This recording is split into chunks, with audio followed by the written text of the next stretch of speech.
Hey guys, welcome to Project. Today I'm just going to be showing you a little bit on how to install the Thermalright cooler, the AXP90-X47.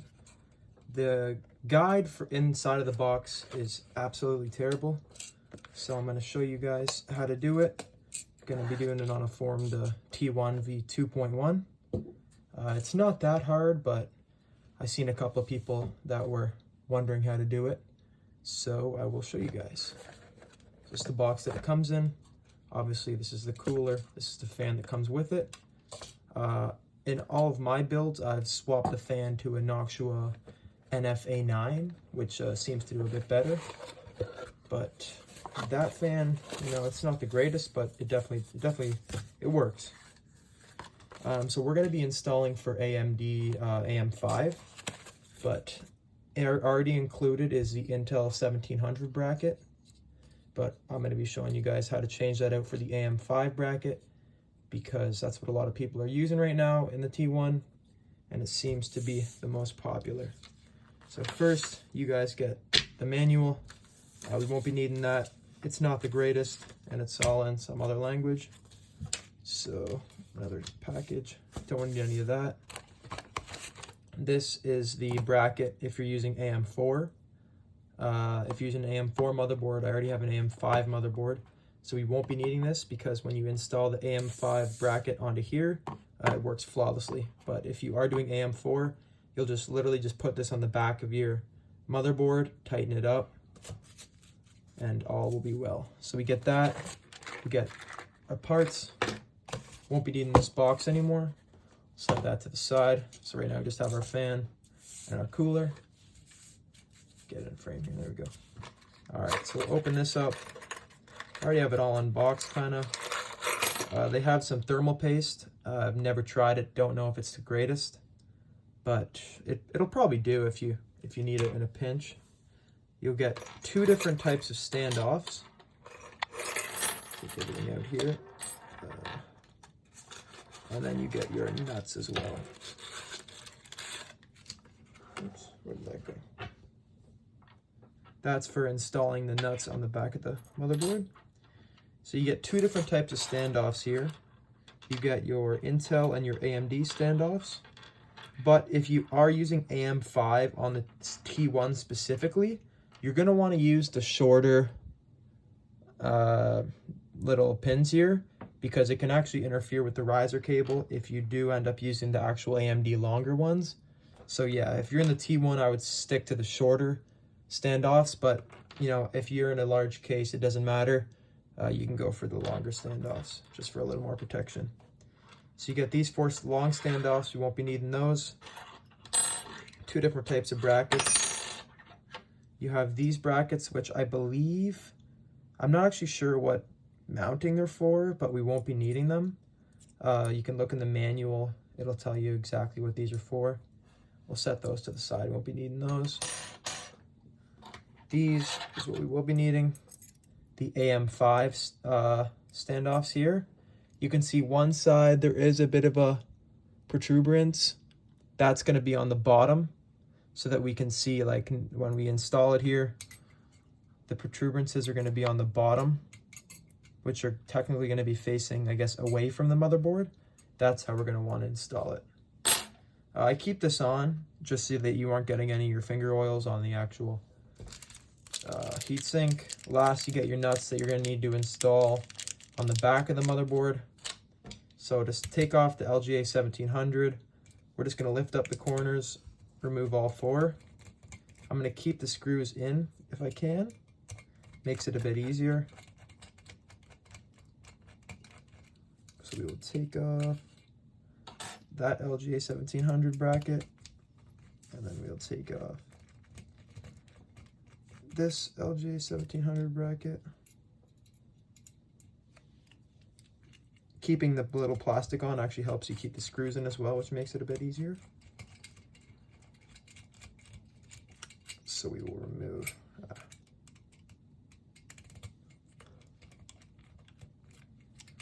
we'll remove all four of them. This one, there we go, that'll come out. Okay, so now we've taken off our LGA 1700s off. We won't be needing those anymore. We'll set those over to the side here. Now we're going to have our AM5 bracket. So you can see the Thermalright logo. When we're installing this, we want the Thermalright logo on the bottom, so we won't be able to see it. And then all you're going to do is you're going to slide it under, try and line it up with one of the screws, and then screw it on.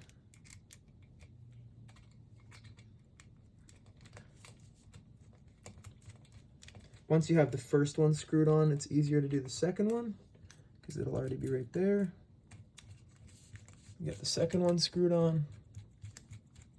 Perfect. Make sure they're decently tight, kind of just tight where 2 fingers can't turn it anymore. You don't want to over tighten it, obviously. Won't be the greatest for the screws. Try not to strip it. And then again, we're going to take the Thermalright logo, turn the Thermalright logo upside down, and then install it just the same as we did for the other side.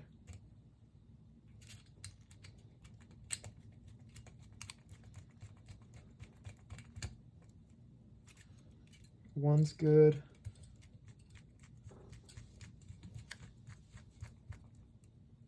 Two's good. When you are keeping this on your desk or your workspace, make sure to keep a mat under it.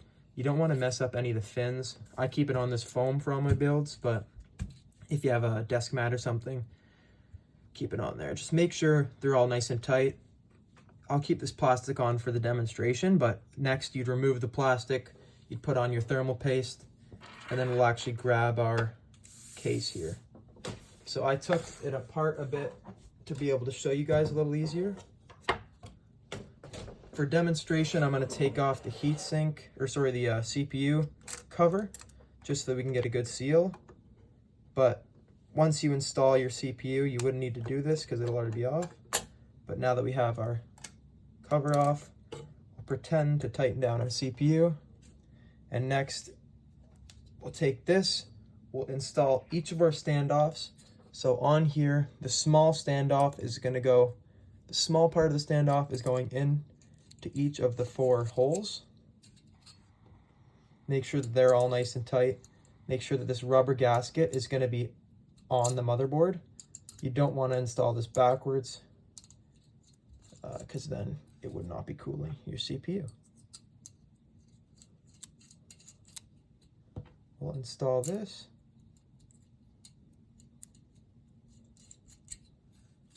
Have all 4 installed, so it should look a little like that.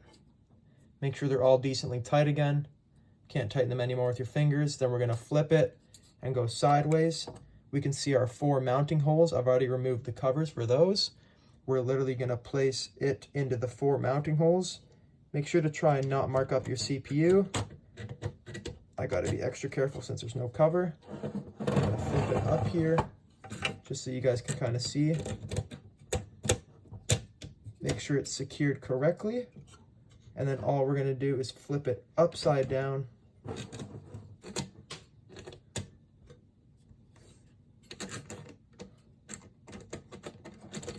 Try and line it up. This is kind of the hardest part, really, is lining up all 4 holes with the heatsink. There we go. So now you can see all 4 can be seen. We're going to take our screws here. We're going to take our nuts. We're going to get out 4 nuts. Perfect. And all we do now is we start screwing them on. The reason you don't want the longer ones for the T1 is because the riser cable is actually right here. And you don't really want to be marking up the back of the riser cable with the long screws. So we're going to go in a crisscross pattern to install them. We're going to go 1, 2, 3, 4 like that, just to keep even pressure on the CPU.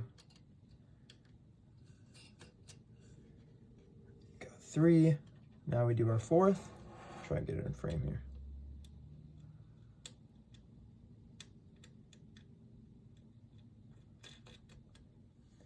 Good, so now we have all 4 in. There will be even pressure on our CPU. And then next, the last thing you'll do, you'll take this little tightening thing here, and you'll just give them some extra tighten to make sure that it is evenly seated. Yep, looking good. Again, we'll go in a crisscross pattern.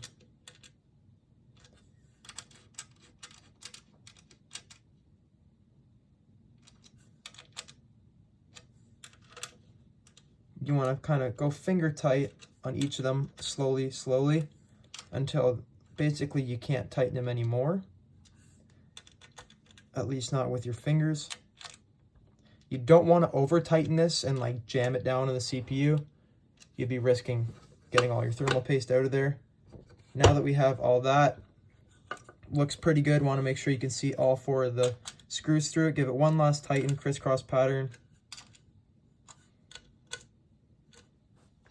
Perfect. Now we can flip it around.